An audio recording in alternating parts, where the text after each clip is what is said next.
Okay, here's a challenge for all the women that happen to peer in and listen to me, or happen to wander across and listen to me, especially the upwardly mobile women.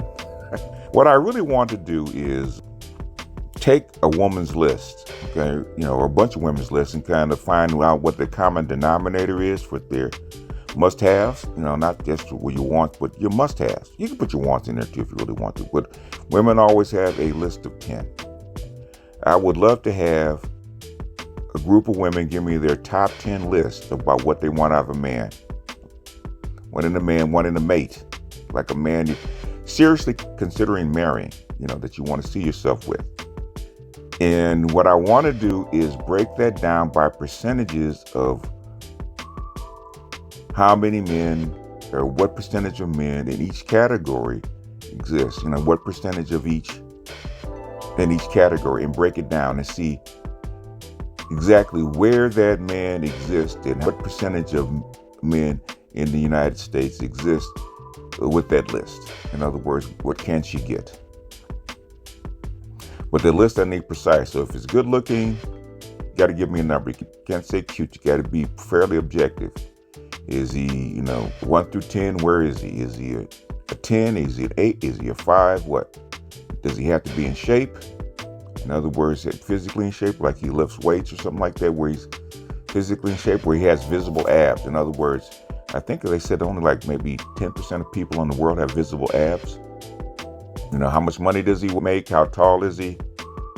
Whether he's married or not married. Hopefully he's single. Okay. His age, that kind of stuff. Put that in because I'm curious. I want to take a woman's list and I want to break it down and see exactly how hard it would be for her to find that guy. And I know women bend the rules like everybody does. Everybody settles. Everybody settles because you can't get everything on that list. You can't even get most things on that list. For the vast majority of women, I'm not talking about the people at the top. Like Brittany Renner probably could have gotten, well, maybe not, because Brittany Renner's kind of a hoe, so probably not. But she could have gotten that guy on that list. I think she had that guy on that list with, I think it's PJ Washington. It was uber outside the range because he's an NBA basketball player with money, height, youth, physicality, all that kind of crap. Education, well, he didn't graduate, so. But she's one of the few that could actually have those kind of guys. But I'm really curious about taking a woman's list, taking her wants or taking her requirements, because even women that say don't have their list, as soon as I start talking to them, I have to stop them at their top 10 because they would keep going.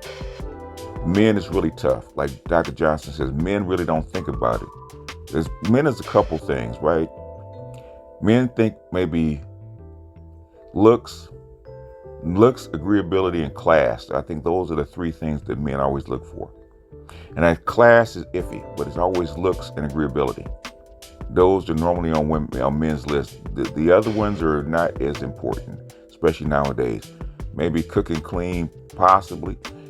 If she's trained to be a wife, possibly. A mother to the kids, possibly. But for most guys, it's looks, it's agreeability, and maybe class. Because she can't be too smart. In other words, a guy that drives a truck really doesn't want a chick that's a PhD. And a guy that's a PhD doesn't want a chick that's from the hood. From the projects. He normally doesn't. So class does enter into that. But I was just curious. I was just wondering if any women out there that are listening to me would take that challenge. I would be very, very interested in actually breaking down that by percentages, doing the same thing that I did on my last video about the 99 to 1. Be very interested in doing something like that. Because they just limited it to like 3 factors. Okay, just 3. Regardless of the other stuff that you have to layer on top of that. Just 3. Anyhow, that's all I got for this one. BGS out, and I'll see you guys on the next one. Peace.